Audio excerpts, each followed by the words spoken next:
উচ্চ শিক্ষায় শিক্ষিত হওয়ার আগে উচ্চ মানসিকতার খুব প্রয়োজন। খাবার যতই দামি হোক না কেন, পচে গেলে যেমন কোনো দাম থাকে না, ঠিক তেমনি মানুষ যতই শিক্ষিত হোক না কেন, মনুষ্যত্ব না থাকলে তার কোনো দাম থাকে না। আসসালামু আলাইকুম, আমি তানিয়া তুলি। দেশ ও দেশের বাইরে, কাছে ও দূরে যে যেখান থেকে আমার ভিডিওটি দেখছেন, আশা করি সকলে ভালো আছেন। আল্লাহর অশেষ রহমতে আমিও ভালো আছি। আজকের ভিডিওটি একটা স্পেশাল দিনের ভিডিও। আমার ছেলে মেয়ের স্কুলের আজকে শেষ দিন, ক্লাস পার্টি। শেষ দিন বলতে তাদের আজকে যে ক্লাসে পড়ে সেই ক্লাসের শেষ। আজকে সকাল সকাল স্কুলে যেতে হবে, তাই জামা কাপড়গুলো বের করে নিয়েছি। তো আমরা রেডি হয়ে স্কুলের উদ্দেশ্যে যাব। অলরেডি স্কুলে এসে দেখি পার্টি শুরু হয়ে গেছে। এখানে শিক্ষকরা, যেসব স্টুডেন্টরা আছে ওরা, তাদের গার্জিয়ানরা সবাই মোটামুটি সবাই এসে গেছে। তো ভালোই অনুষ্ঠান হচ্ছে, ঘুরছি, দেখছি। অনেক সুন্দর করে ডেকোরেশন করা হয়েছে স্কুলে ছবি ওঠার জন্য। যেহেতু এখানে একদম প্লে শ্রেণী থেকে এসএসসি পর্যন্ত আছে আর কি। তো এখানে ছোট বড় সব ধরনের বাচ্চাই আছে। এর কারণে ছোটদের সেকশনটা আলাদা করে দেওয়া হয়েছে। এখানে ওদের দুইটা ক্যাম্পাস আছে। তো বড়দের একটা ক্যাম্পাসে আর বাচ্চাদের একটা ক্যাম্পাসে এখানে রাখা হয়েছে। তো বড়রা ওরা ওদের মতো মজা করছে, ছোটরা ছোটদের মতো খেলাধুলা করছে, মজা করছে। এরপর কেক কাটা হবে। কেক কেটে তারপর স্কুলে খাবারের আয়োজন করা হয়েছে। বাচ্চাদেরকে বিভিন্ন ধরনের অ্যাক্টিভিটিস, খেলাধুলা করানো হচ্ছে।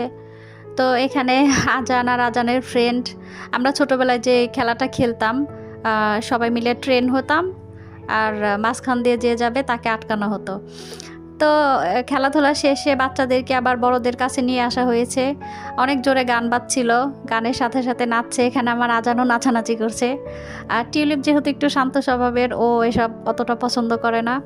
ও এসেছে ঠিকই, ওই আমার সাথে সাথে একটু একটু করে ঘুরছে, ফ্রেন্ডদের সাথে একটু কথাবার্তা বলছে, এই পর্যন্তই। আর যেহেতু সামনে পরীক্ষা, তো পরীক্ষার টেনশন তো একটা ওর মাথায় সবসময় ঘুরতেই থাকে। যাই হোক, আমি পার্টি শেষ করার পর বাসায় চলে এসেছি। আমরা ফ্রেশ হয়ে নিয়েছি, খাওয়া দাওয়া করব। আমি এখানে 7টা খাবারের বাটি নিয়েছিলাম। এর মধ্যে ছিল মোরগ পোলাও আর কোক দেওয়া হয়েছিল। তো কোকটা আর ভিডিও করা হয়নি। আর একটা বাটি আমার ভাই অলরেডি খেয়ে ফেলেছে। আর এগুলো এখন আমরা খাওয়া দাওয়া করব। খাবারটা খাওয়ার পরে অনেক মজা লেগেছে। খাবারটা ভীষণ মজা হয়েছিল। স্কুলে রান্না করা হয়েছে হাইজেনিকভাবে, এর জন্য আমি একটু বেশি করে নিয়েছি, যেহেতু স্কুলে রান্না করা হয়েছে। স্কুলে রান্না না করা হলে আমি এটা 2 প্যাকেটই নিয়ে আসতাম, শুধু আজানের জন্য আর টিউলিপের জন্য। যাই হোক, খাওয়া দাওয়া শেষে বিকেলে যখন ঘুম থেকে উঠলাম, উঠে দেখি একটা পার্সেল এসেছে। এই পার্সেলের মধ্যে আসলে একটা ডিজিটাল ওয়াচ আছে, যেটা টিউলিপের বাবা টিউলিপকে গিফট করেছে। সামনে যেহেতু পরীক্ষা, এর কারণে ওর জন্য এটা অর্ডার দিয়েছিল। ঘড়িটা দেখতে মাশাআল্লাহ অনেক সুন্দর, আর টিউলিপ অনেক পছন্দ করেছে। আমার ভিডিওটি দেখতে দেখতে কোনো একটি অংশ যদি আপনাদের ভালো লেগে থাকে, তাহলে আমার চ্যানেলটিকে অবশ্যই সাবস্ক্রাইব করে দিবেন। আর যদি ভিডিওটি ফেসবুক থেকে দেখে থাকেন, তাহলে আমার পেজটিকে ফলো দিয়ে দিবেন। লাইক ও কমেন্ট করতে কিন্তু ভুলবেন না। আর আপনি যদি এই কাজগুলো আগে থেকে করে থাকেন, আপনাকে অনেক অনেক ধন্যবাদ। ঘড়িটা প্যাকেট থেকে খোলার পরে যেহেতু আমার ছোট ভাই আছে, ও ফিট করে দিল। আর দেখছিলাম যে কীরকম। তো এর মধ্যে অনেকগুলো ফিচার আছে, বেশ ভালোই। যেহেতু ছোট মানুষ ব্যবহার করবে, সে তুলনায় ভালোই।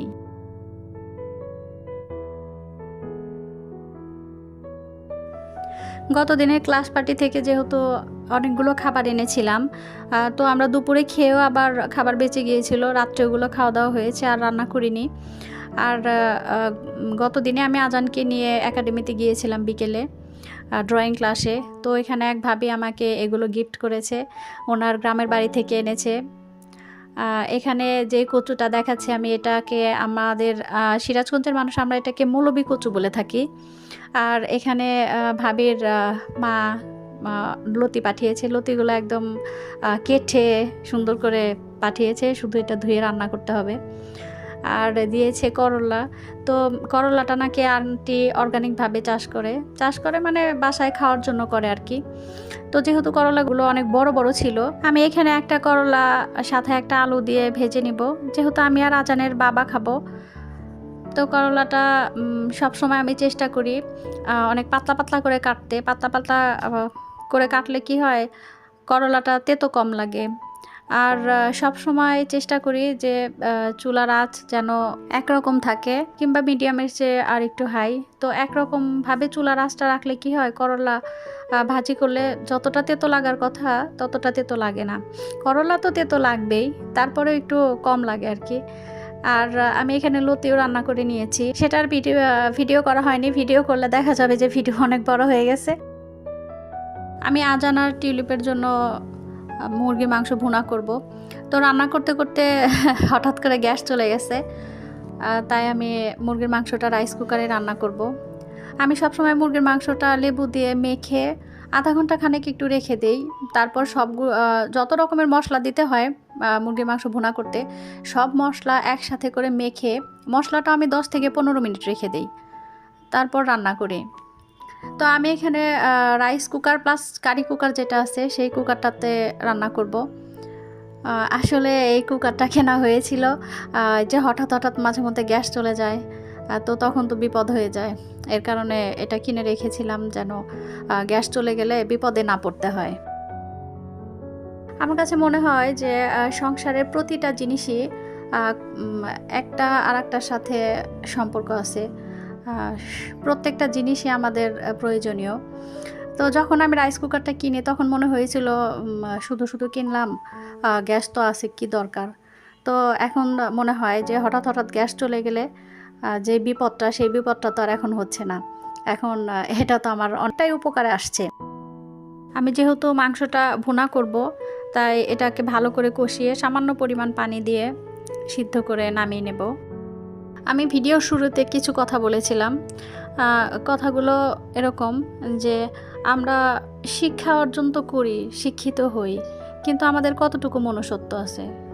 আমার মনে হয় যে প্রতিটি আমার ক্ষেত্রে আমার জায়গা থেকে আমি একজন মা হিসেবে আমি এটুকু শিক্ষা দেব আমার ছেলে মেয়েকে যে তোমরা আগে মনের দিক দিয়ে বড় হও, মনুষ্যত্ব তোমাদের মধ্যে আগে তৈরি হোক, তারপরে তুমি শিক্ষিত হবা। তো শিক্ষার যেরকম দরকার আছে, বিনোদনের যেরকম দরকার আছে, সব কিছুর যেরকম দরকার আছে, মনুষ্যত্বেরও সেরকম দরকার আছে। মনুষ্যত্ব না থাকলে তো আর পরিপূর্ণ মানুষ হওয়া যায় না। যাই হোক, আমি প্রায় ভিডিওতে ভারী ভারী কথা বলে থাকি। আমি অতটা ভারী কথা বলার মতো মানুষ না।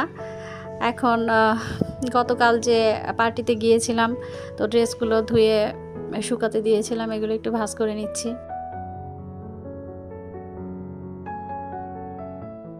আমার ভিডিওটি অনেকে দেখেন, আর যদি আপনাদের আমার ভিডিওটি ভালো লাগে তাহলে আমার চ্যানেলটিকে অবশ্যই সাবস্ক্রাইব করে দিবেন, আর আমার পেজটিকে ফলো দিয়ে দিবেন, আর সুন্দর সুন্দর কমেন্ট করে আমাকে উৎসাহ দিবেন আমি যেন আরও নতুন নতুন ভিডিও বানাই।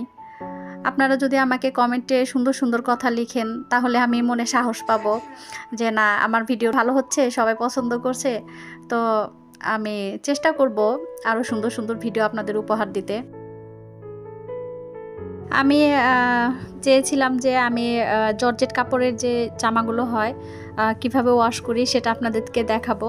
আসলে এগুলো বিস্তারিত দেখাতে গেলে ভিডিওটা অনেক বড় হয়ে যাবে, তাই আজকে আর দেখাইনি, অন্যদিন অবশ্যই দেখাবো। আজকের মতো ভিডিওটি এইটুকুই। আবারও বলছি, আমার ভিডিওটি ভালো লাগলে অবশ্যই আমার চ্যানেলটিকে সাবস্ক্রাইব করে দিবেন, লাইক ও কমেন্ট করতে ভুলবেন না। আল্লাহ হাফেজ, আসসালামু আলাইকুম।